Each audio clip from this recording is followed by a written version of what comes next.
साल 1999 हांगकांग में एक 23 साल की लड़की को ऐसी मौत दी गई जिसने लोगों को हिलाकर रख दिया। लेकिन इस घटना की सच्चाई तब सामने आई जब एक 14 साल की लड़की रोते और घबराते हुए पुलिस के पास पहुंची, जिसने आते ही पुलिस वालों को अजीब अजीब बातें बताना शुरू कर दिया। जिसने बताया कि उसे एक लड़की के भूत ने भेजा है जिसका कुछ समय पहले कत्ल हुआ था। शुरू में तो पुलिस ने इस बात को मजाक समझा, लेकिन इसके बाद उस लड़की ने कुछ ऐसा बताया जिसे सुनकर आप भी हैरान होने वाले हैं। मई 1999 को एक 14 साल की लड़की रोते और घबराते हुए हांगकांग के पुलिस स्टेशन पहुंचती है, जिसके चेहरे पर पसीना और आंखों में घबराहट साफ नजर आ रही थी। और उसकी ये हालत देखकर पुलिस वालों ने पूछा कि बताओ क्या बात है। तब उसने पुलिस को बताया कि उसे पिछले 3-4 हफ्तों से एक महिला का भूत लगातार परेशान कर रहा है। जिस पर उस लड़की की इस बात को सुनकर पुलिस वाले हंसने लगते हैं। तब वो लड़की कहती है, नहीं सर, ये सच है, कोई मजाक नहीं। और उस लड़की ने कहा, सर मुझे एक महिला का भूत सपनों में परेशान कर रहा है। वो मुझे कई बार जख्मी हालत में तो कई बार बिजली के तारों से बंधी हुई दिखती है। तो कभी सपने में उसके गले को घोटा जाता है तो कभी उसे बुरी तरह पीट पीट कर मारा जाता है, जो मुझसे गिड़गिड़ाते हुए मदद मांगती है कि मुझे बचा लो।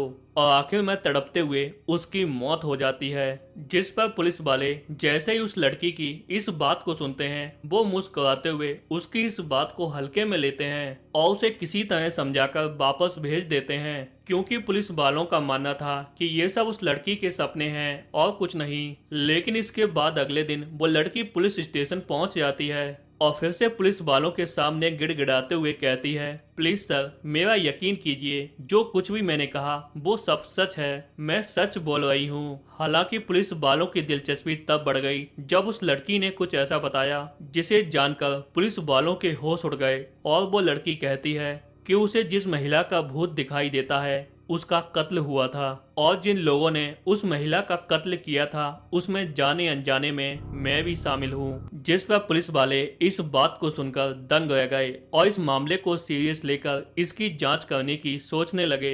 इसके बाद वो लड़की पुलिस को बताती है कि उसी के अपार्टमेंट में एक फ्लैट है और वहीं पे उस महिला का कत्ल हुआ था। जिस पर पुलिस उस लड़की को साथ लेकर उसी के अपार्टमेंट के उस फ्लैट में जाती है जिस बारे में उस लड़की ने बताया था। और जैसे ही पुलिस वहां पहुंचकर उस फ्लैट के दरवाजे को खोलती है तो उन्हें वहां एक अजीब सी गंदी सी स्मेल आती है। और जैसे ही पुलिस वाले अंदर गए, उन्होंने देखा कि कमरे के अंदर ज्यादातर सामान हेलो किटी नाम की एक डॉल से भरा हुआ है। यहाँ तक कि पर्दे, टॉवल और चादर तक में भी हेलो किटी डॉल बनी हुई थी। और जैसे ही पुलिस वालों की नजर बेड पे पड़ी तो उन्हें वहां बेड पे एक जलपरी के आकार की हेलो किटी डॉल दिखाई दी, जो देखने में काफी अजीब थी। और जैसे ही पुलिस वालों ने उस डॉल की जांच की तो उन्हें उस डॉल के अंदर कुछ ऐसा दिखाई देता है जिसे देखकर उनके होश उड़ जाते हैं। दरअसल उस डॉल के अंदर एक महिला की सिर कटी खोपड़ी रखी हुई थी, जो उन्हें वहां मिली। उस कटे हुए सिर को देखकर ऐसा लग रहा था जैसे कि किसी ने इसे काटकर गर्म पानी में उबाला है, जिसकी कंडीशन काफी भयानक थी। उस कटे हुए सिर को देखकर ऐसा लगा जैसे कि किसी ने इसके टुकड़े करने की कोशिश की हो। ये सब देखने के बाद पुलिस को उस लड़की की बात पर यकीन हो जाता है कि वाकई इस लड़की की बात में सच्चाई है। और ये सब देखने के बाद पुलिस को ये तो क्लियर हो गया कि यहाँ पे किसी का कत्ल तो हुआ है, और बस अब इस बात का पता लगाना था कि ये कटा हुआ सर किसका है और इसकी ये हालत किसने की। और इसके बाद जब पुलिस ने छानबीन की और उस लड़की से पूछताछ की तो उस लड़की ने सब कुछ बता दिया कि ये सब किसने किया है और ये कटा हुआ सर किसका है। जिसने बताया कि जनाब ये कटा हुआ सर एक 23 साल की महिला का है जिसका नाम फैन मैन ही है। और इससे पहले कि हम आगे बढ़ें, पहले इस महिला के बारे में जान लेते हैं कि इसकी ये हालत कैसे हुई। दरअसल फैन मैन ही का जन्म 1976 में हांगकांग के एक साधारण परिवार में हुआ था, लेकिन छोटे से ही उसके माता पिता ने उसे लावारिस छोड़ दिया, जिसके बाद वो एक चाइल्ड होम में रहने लगी जहां वो 15 साल की उम्र तक रही। लेकिन इसके बाद उसे वहां से निकाल दिया गया, क्योंकि कोई भी बच्चा अनाथालय में 15 से 16 साल तक ही रह सकता है, इसके बाद नहीं, जिस कारण उसे वहां से निकलना पड़ा। और फिर बेघर होने के बाद उसे नशीली दवाओं की लत लग गई, जहां वो अब ड्रग्स की भी आदी हो गई। वो इस नशे की इतनी आदी हो चुकी थी कि उसके बिना अब इसका रहना मुश्किल था।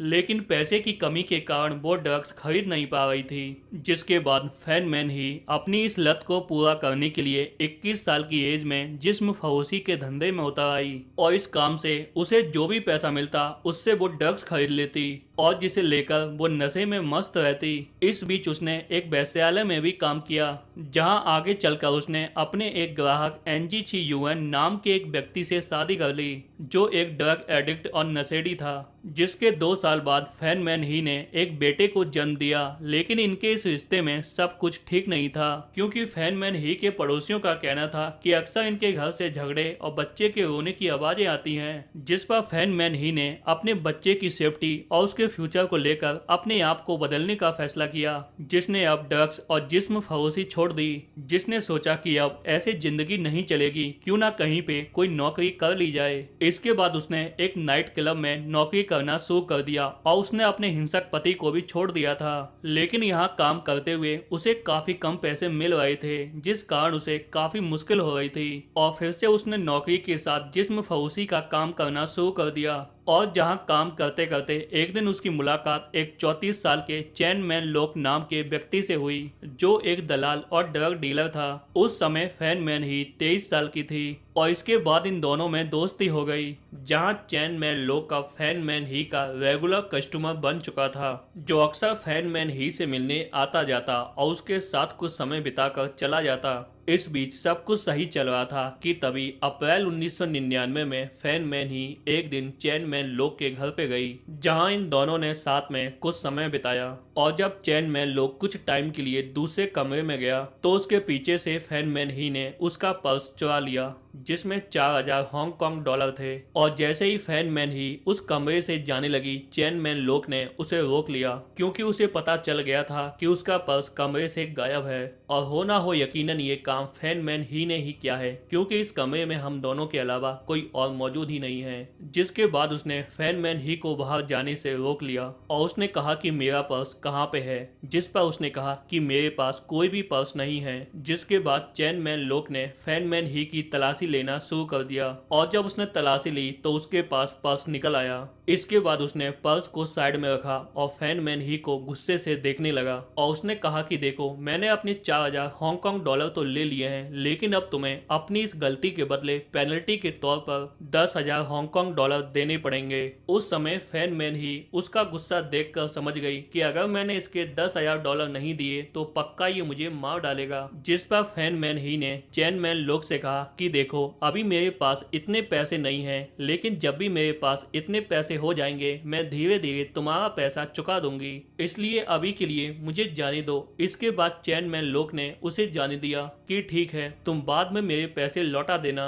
लेकिन जैसे ही वो वहां से निकली, चैन मैन लोक ये सोचने लगा कि फैन मैन ही के पास इतने पैसे कभी नहीं होंगे, तो वो ये पैसे कैसे देगी। जिसके बाद उसने प्लान बनाया और उसे किडनैप करने की सोची, लेकिन ये काम उसके अकेले के बस का नहीं था। इसके लिए उसने अपने 2 दोस्तों को बुलाया, जिनका नाम लेंग सिंह चो और लेंग बाई लून था। इनका प्लान उसे किडनैप करके उससे जिस्म फरोशी करा के पैसे वसूलने का था। और इसके बाद दिन आया 17 मार्च 1999 का, जब ये लोग अपनी गाड़ी लेकर उसे किडनैप करने के लिए उसे ढूंढने निकले, जहां फैन मैन ही उन्हें एक रोड के किनारे खड़ी हुई मिली। और जैसे ही ये लोग उसके पास पहुंचे, इन्होंने उसे पकड़कर गाड़ी की डिग्गी में डाल दिया और उसे पकड़कर ये लोग उसे एक लावारिस बिल्डिंग में ले आए, जिसकी प्लानिंग उन्होंने पहले से ही कर ली थी। और उसे वहां ले जाकर उन्होंने उससे कहा, देखो, अगर तुम्हें यहाँ से जाना है तो तुम्हें मेरे 10,000 डॉलर देने पड़ेंगे और तभी तुम यहाँ से जा सकती हो, और अगर तुम मेरे 10,000 डॉलर नहीं दे सकती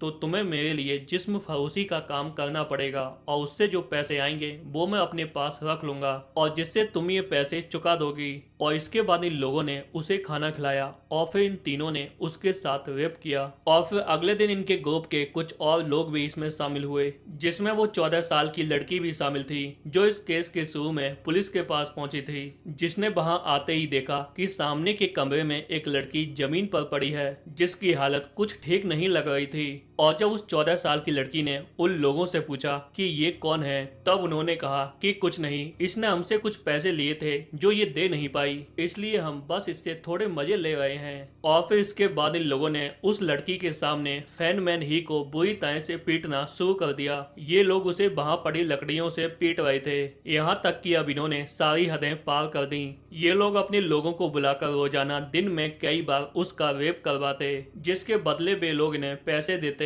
और वहीं ये लोग उसे मारते पीटते, उसे सिगरेट से जलाते। और जब इन सबके बाद भी ये लोग अपने $10,000 वसूल नहीं कर पा रहे थे क्योंकि अब ग्राहकों ने आना बंद कर दिया था, जिस पर ये लोग अपना गुस्सा निकालने के लिए उसकी इतनी बुरी कंडीशन के बाद भी उसके साथ रेप करते और उसे बुरी तरह से पीटते। और यहाँ तक कि जब इन लोगों का मन इन सब से भी नहीं भरा तो इन लोगों ने फैन मैन ही को पकड़ा और उसके पैरों पर जलती हुई मोमबत्ती का मोम टपकाने लगे। और इसके बाद इन्होंने मोमबत्ती को साइड में रखा और प्लास्टिक को जलाकर उसके ऊपर टपकाने लगे। ये सब इतना भयानक था जिससे फैन मैन ही बुरी तरह से तड़पने लगी। इसके बाद ये लोग उस जलती हुई प्लास्टिक को उसके पैरों की खाल से छुटाने लगे, जिससे उसके शरीर पर छाले पड़ गए। लेकिन ये लोग यहीं पे नहीं रुके और इसके बाद इन्होंने उसके छालों को फोड़ा और बाहर से अलग अलग टाइप के मसाले लाकर उस पर रगड़ने लगे, जिससे फैन मैन ही जलन के चलते बुरी तरह से चीखने लगी। और इसके बाद इन लोगों ने उसे मलमूत्र खाने पर भी मजबूर किया। लेकिन जब इन्हें लगा कि फैन मैन ही इन सब के बाद भी यहाँ से भाग सकती है तो इन लोगों ने उसके हाथों को तार से बांधकर ऊपर लटका दिया, जो अब इसे एक पंचिंग बैग की तरह इस्तेमाल करने वाले थे। और ये सब उस 14 साल की लड़की के सामने हो रहा था। और इसके बाद इन लोगों ने उसे लात घूंसों से बुरी तरह से पीटना शुरू कर दिया। और ये सब देखकर वो 14 साल की लड़की हैरान रह गई। और जब इन लोगों ने उस 14 साल की लड़की से कहा कि तुम भी इसे कुछ पंच मारो, तो उसने भी डरते हुए उसे कुछ पंच मार दिए। जहां इन लोगों ने फैन मैन ही को 1 महीने तक इसी तरह से टॉर्चर किया। और जब एक दिन ये लोग उसे बाथरूम में बंद करके खाना लेकर लौटे तो उन्हें फैन मैन ही बाथरूम में मरी पड़ी मिली। जी हाँ, उसकी मौत हो चुकी थी। ये सब सहते सहते, और जैसे इन्हें इस बात का पता लगा तो ये चारों लोग घबरा गए, क्योंकि इन लोगों ने सोच रखा था कि इसे कुछ टाइम तक टॉर्चर करेंगे और बाद में इसे छोड़ देंगे। लेकिन अचानक उसकी मौत की बात सुनकर ये लोग समझ नहीं पा रहे थे कि अब क्या किया जाए। और इसके बाद काफी सोचकर चैन मैन लोग ने अपने लोगों से कहा कि इसके शरीर के टुकड़े करो और उसे पकाकर अलग अलग जगह पे फेंक दो। और इसके बाद ये लोग उसकी बॉडी को बाथरूम में ले गए, जहां इन लोगों ने उसकी बॉडी को आरी से काट कर टुकड़े किए। और फिर इन लोगों ने उसकी बॉडी के अलग अलग टुकड़ों को पानी में उबाल कर पकाया, ताकि ये सड़ ना जाए और सड़े हुए मांस की गंध ना आए। जिस चूल्हे पर ये लोग खाना बना रहे थे उसी चूल्हे पर उबलते हुए पानी का इस्तेमाल करके ये लोग मांस के टुकड़ों को उबाल रहे थे। और फिर धीरे धीरे इन लोगों ने उसके शरीर के टुकड़ों को घर के कचरे के साथ बाहर फेंक दिया। लेकिन अब इसके बाद फैन मैन ही का सर बचा हुआ था कि अब इसे कहां फेंका जाए। और इसके बाद इन्होंने उसके सिर को पानी में उबाला और उसी बर्तन में उबाला जिसमें ये खाना बनाते थे। और इसके बाद चैन मैन लोग ने डिसाइड किया कि ये लोग इसके सिर को हेलो किटी डॉल के अंदर डाल देंगे, ताकि ये किसी के भी हाथ न लगे और किसी को भी इस बात की भनक न लगे कि यहाँ पे किसी का कत्ल हुआ है। और इसके बाद इन्होंने उसकी खोपड़ी को हेलो किटी डॉल के अंदर सिल दिया। और फिर इसके तकरीबन 1 महीने बाद मई 1999 को वो 14 साल की लड़की पुलिस के पास पहुंची, जिससे इस कांड के बारे में पता चला। जहां उस लड़की ने पुलिस को सारी बात बताई कि जब उसे पता चला कि फैन मैन ही मर चुकी है तो वो ये बात सुनकर सहम गई और वो उस पर हुए टॉर्चर को याद करने लगी, जिस पर मैंने काफी कोशिश की कि उसे भुला दूं, लेकिन मैं भुला नहीं पाई। और इसके बाद वो लड़की मेरे सपने में आने लगी और कहने लगी कि मुझे बचा लो। और इन सब से परेशान होकर मैंने डिसाइड किया कि मैं पुलिस को सब कुछ सच बता दूंगी। और फिर ऐसा ही किया मैंने। और इसके बाद पुलिस ने जांच के आधार पर इन तीनों को अरेस्ट कर लिया। और जब इन तीनों से पूछताछ की गई तो इन लोगों ने कहा कि नहीं जनाब, हमने तो उसे नहीं मारा, वो बस हमारे लिए जिस्म फरोशी का काम करती थी, जो एक ड्रग एडिक्ट भी थी, जिसके ज्यादा ओवरडोज के कारण उसकी मौत हो गई। और जब हम लोग वहां पे पहुंचे तो वो हमें बाथरूम में मरी हुई मिली, जिस पर हम लोग डर गए और हमने बाद में उसकी बॉडी के साथ ये सब किया। खैर फिर इस मामले को कोर्ट में पहुंचाया गया, जहां इन लोगों के वकील ने कोर्ट में दलील दी कि पोस्टमार्टम की रिपोर्ट से इस बात का खुलासा नहीं होता कि उसकी मौत नशीली दवाओं से हुई है कि या उसका कत्ल किया गया है। जिस पर उस 14 साल की लड़की ने गवाही दी और इन तीनों के कांड के बारे में बताया, और इसके बाद इन्हें दोषी माना गया और इन्हें उम्र कैद की सजा सुनाई गई, क्योंकि कोर्ट ने माना कि भले ही इन लोगों का उसे मारने का इरादा नहीं था, लेकिन उसकी मौत का कारण ये लोग ही हैं। जिसके बाद ये case hello kitty murder case के नाम से जाना जाने लगा, जो आज भी हांगकांग के इतिहास में सबसे घिनौना अपराध माना जाता है। तो फिर मिलते हैं नेक्स्ट एपिसोड में। गुड